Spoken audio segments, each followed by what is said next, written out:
adaptar às dinâmicas da realidade, do encontro com essas pessoas que foram as vítimas do caso Escola Base. Então, basicamente, os trechos combinam essas duas características, e nós também, profissionais, combinamos essas duas características, né?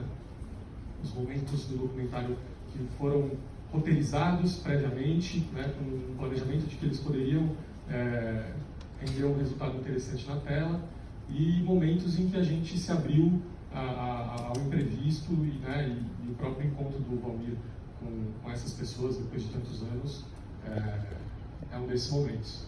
Eu queria então exibir o primeiro vídeo, se o pessoal já tiver na agulha aí para passar, e vou passar a palavra para o logo depois da exibição desse vídeo.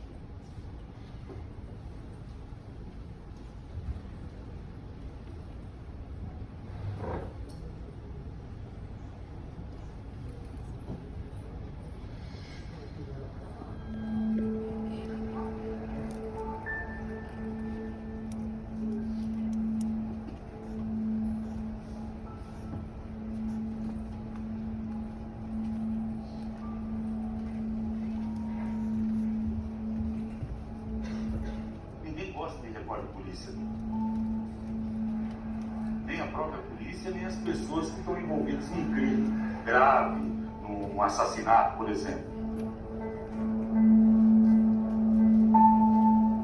As pessoas veem a minha carreira como uma carreira vencedora de sucesso. Eu não me vejo como um repórter de sucesso.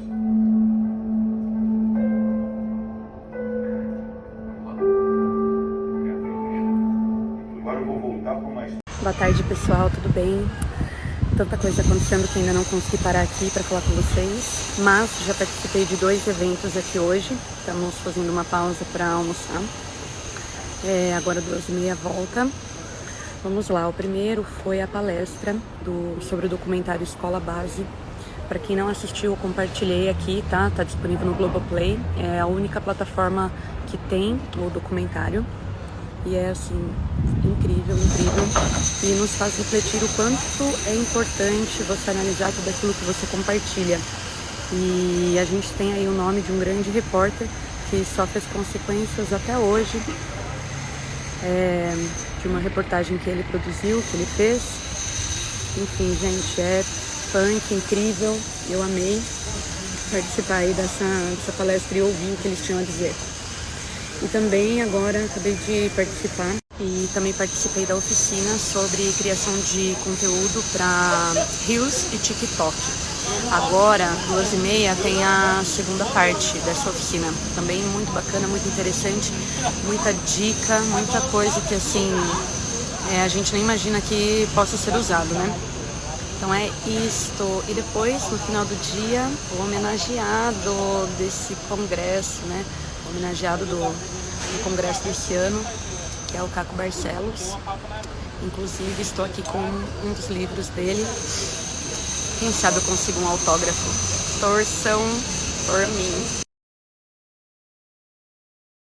Ele quer, que a gente vai apresentar logo no início, é reencontrar essas pessoas que foram donas dessa escola,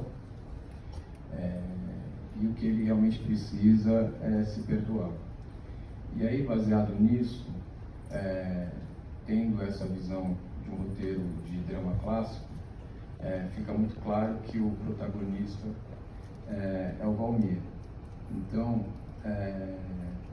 eu tive a oportunidade, trabalhando no Fantástico, de poder observar o Valmir, pelo menos durante 2 anos, pensando na possibilidade desse documentário ser feito, né? Que o Alan, trabalha com o Alan também, que já tinha apresentado essa ideia. Então, a observação do personagem principal, que seria o Valmir, durou bastante tempo e permitiu com que, inclusive, esse trecho inicial fosse pré-roteirizado e apresentado e a gente apresentado o Valmir da maneira mais complexa e profunda possível nesses 3 primeiros minutos do filme. E uma pergunta muito frequente poxa, como é que eu faço para propor um documentário, ainda mais num mercado de trabalho, né, tão pressionado e asfixiado como é o do jornalismo. E eu acho que aqui a gente tem alguns elementos assim, né, interessantes, né? O Bruno falou sobre uma história que se passa no presente, né? Quando você vai propor um projeto, vocês provavelmente estarão concorrendo, né, assumindo que vocês queiram propor um projeto, tá, gente? Mas que é uma esperança para os jovens que vêm assistir um congresso como esse. Mas assumindo que vocês, alguns de vocês queiram propor um projeto, vocês estarão concorrendo com muitas pesquisas de anos, né, de outros profissionais que também querem, né, viabilizar os seus trabalhos, né, às vezes até com uma estrutura dramática já pronta e tal, e como fazer para que esse projeto, né, ainda mais um projeto que se passa, né, como o Bruno falou, no tempo presente, recorrendo ao passado, mas no tempo presente, ou seja, exige dias, né, diárias, meses, né, de investimento, etc. E eu acho que o Alan pode falar um pouco sobre isso, né, sobre como foi essa primeira vontade de sugerir, mas acho que aqui a gente tem um elemento muito importante para isso, né, que eu estou falando, que é sugerir um projeto, né. O Valmir não só abraçou, e a gente vai mostrar outros trechos para uma culpa. E isso me interessou muito, porque eu tenho sempre tive sempre me incomodou muito essa característica dos jornalistas, da imprensa, principalmente na imprensa de TV, que assim, faz parte da nossa função apontar desvios de conduta, apontar culpados, apontar erros, faz parte da nossa profissão. A gente precisa mostrar para a sociedade quando alguém descumpre a lei, quando alguém comete algum crime, quando alguém faz alguma coisa que não é aceita socialmente. E no jornalismo de TV, por ter essa coisa do repórter em on, né, do repórter de depender muito da performance do repórter também, chegou para mim, é uma visão muito pessoal, assim, sempre me pareceu, em alguns casos, até uma postura um pouco arrogante da imprensa em relação à sociedade, né? Assim, é muito fácil você ser arrogante quando você aponta o erro dos outros, mas é da nossa função fazer isso. Não estou aqui apontando um erro da imprensa, estou apontando uma impressão que na época me acompanhava, né, sobre o jornalista. E eu fiquei encantado quando descobri um jornalista famoso, bem-sucedido, sabe, não se mostrando desse jeito como se fosse o paladino da justiça e das mazelas, assim, sabe? Né, aconteceu ali. E o livro, como era algo muito marcante desde o começo, né, já sabia sobre essa informação, já tinha essa informação que existia um livro que o Valmir nunca tinha aberto, como algo que ele não sabia o que era, a gente programou que ele ia ter contato com esse livro em alguns momentos do documentário. O que a gente não sabia também, a gente não sabia o que tinha nesse livro, o conteúdo desse livro. Então, a partir do momento que tem a leitura desse conteúdo, que é uma leitura completamente que foge do nosso controle ali, a gente teve a sorte de ter uma conclusão final ali que casa muito bem com essa jornada do herói ali em busca do seu perdão ali, para se perdoar e tudo mais. Bom dia, pessoal. Obrigado pela atenção de vocês. Obrigado também aos meus amigos aqui. Foi uma grande jornada mesmo esses 2, 3 anos até o documentário ficar pronto. Em relação, eu quero me estender, porque eu quero que vocês tirem as dúvidas, conversem com a gente e tal. No caso da perícia, e até hoje, nós jornalistas aqui em São Paulo, nos baseamos para fazer uma reportagem para a TV, para o jornal, para o site, para a rádio, com base em laudos emitidos pelo Instituto Médico Legal de São Paulo, o mesmo que emitiu esse laudo que o Alan está falando, que dizia categoricamente que o menino, né, na época 4, 5 anos, tinha resquícios ou tinha indícios de que, ou mais, ou provas de que ele sofreu com abuso sexual. Essa perita, essa legista, é uma médica legista, ela nunca falou com a gente, ela se propôs a conversar, tivemos uma conversa, ela bem assim, agressiva e distante, não querendo dar entrevista e assumindo que o que ela tinha que dizer estava no laudo, ou seja, para ela, então houve um abuso sexual, só que não houve uma apuração. Quer dizer, nós, jornalistas, e eu falo do caso da Escola Base desde o primeiro dia em que eu descobri que eu tinha cometido um erro gravíssimo, acusar 6 pessoas. Aqui no documentário aparecem 4, que são os donos da escola, mas tem um casal cujo filho estudava na escola. Esse casal chegou a ser indiciado, chegou a ser mostrado, execrado, ameaça, inclusive, a moça foi presa, sabe? A gente poderia até dar mais detalhes sobre isso, mas, quer dizer, então essas 6 pessoas, eu me sinto responsável por ter mudado o destino delas para pior.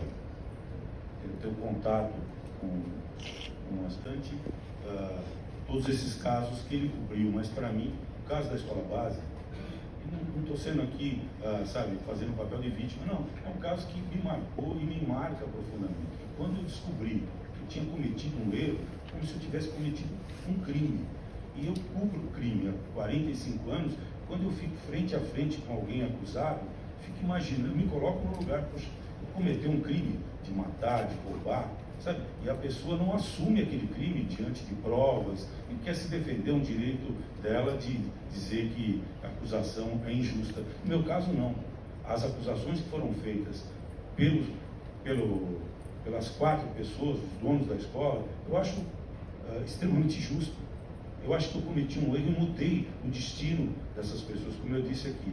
Então, quer dizer, mas muita gente que eu conversei dentro da TV Globo, a gente pediu até para outros repórteres, cinegrafistas, até o cinegrafista que estava comigo no dia que eu estava na delegacia, ele não quis dar um depoimento e os repórteres também não.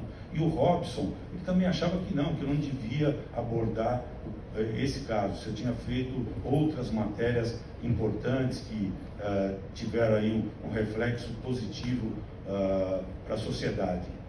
Mas eu acho que não, eu tinha que falar, porque eu não me sinto um herói. Né? O Bruno falou em protagonista, às vezes eu me sinto um antagonista da história, eu sou o vilão dessa história.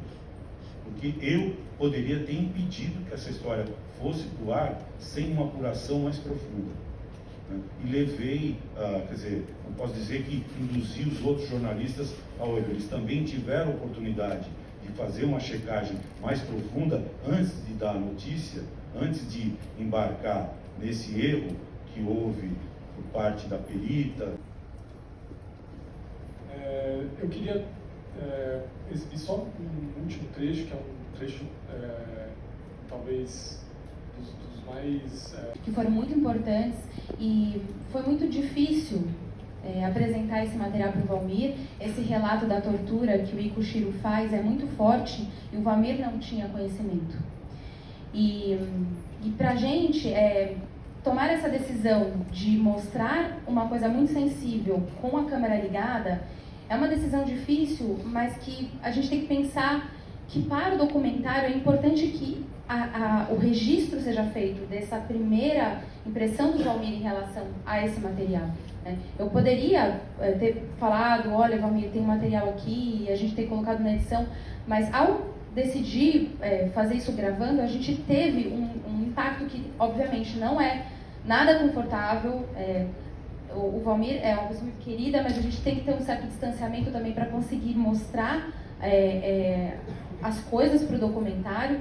E o Valmir, nesse momento, pensa até em desistir, porque foi um momento muito difícil. Então, esse silêncio, né? E para o Valmir, depois eu vou passar aqui o microfone para ele pode falar muito melhor do que eu sobre isso. Foi muito caro ver esse relato, sendo que ele tem um trabalho muito sério de denúncia, de tortura, da violência policial, um trabalho muito consistente em relação a isso. Então, isso pegou muito o Valmir também. Né?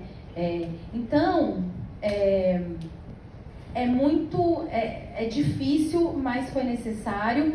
E eu queria aqui também dizer e elogiar a coragem que o Valmir teve de se deixar retratar na sua vulnerabilidade. Né? E dessa maneira, quando a gente mostra que nós jornalistas também temos nossas inquietações, que nós também temos nossas vacilações, a gente pensa em desistir, né? A gente erra, a gente se questiona, a gente dá um passo atrás. E tudo isso também acaba aproximando o público do Valmir, né, Valmir? Quantas pessoas chegaram para ele e falaram, nossa, eu vi o seu relato, eu vi no filme, eu fiquei muito consternado com essa situação. Então, tudo certo. Sobre o dia, meu crachazinho, amanhã estarei lá de novo, firme e forte. Como que foi o dia hoje? O primeiro rolê, o evento, foi a palestra sobre o documentário Escola Base, que eu já comentei aqui com vocês, enfim, perfeito.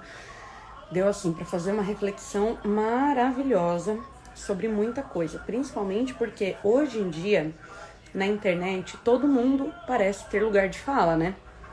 Só que a história do documentário se baseia...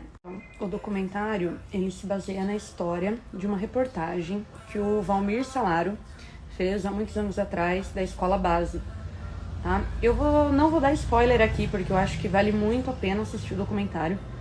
Enfim, ele estava lá palestrando sobre o documentário, contando a história do caso. Enfim, ficou válida a reflexão de que a gente precisa analisar minuciosamente aquilo que a gente compartilha, aquilo que a gente fala, principalmente no meio jornalístico, que é de disseminar uma matéria, disseminar um caso, enfim. E ele tinha várias provas na época de que as pessoas em questão eram realmente, as acusadas eram realmente as precursoras de toda aquela catástrofe. E no final das contas não era isso. Enfim, olha, eu dando spoiler aqui, falei que não ia dar. E aí hoje ele estava lá relatando sobre como foi o processo do documentário, relembrar toda a história, do qual até hoje ele se sente culpado pelas vidas das quais ele acha que ele tornou vítima, né? As famílias que ele tornou vítimas. Enfim, assistam o documentário. E depois, quem quiser saber mais sobre como foi a palestra, tô super aqui aberta para comentar como foi, compartilhar com vocês. Pretendo até o começo da próxima semana compartilhar alguns trechos que eu filmei da palestra, das falas do Valmir e das outras pessoas que estão dentro do documentário, seja pelos bastidores, para compartilhar aqui com vocês. Pretendo compartilhar na semana que vem, para dar tempo de vocês assistirem o documentário. Talvez aí no final de semana, e ele está disponível só na Globoplay.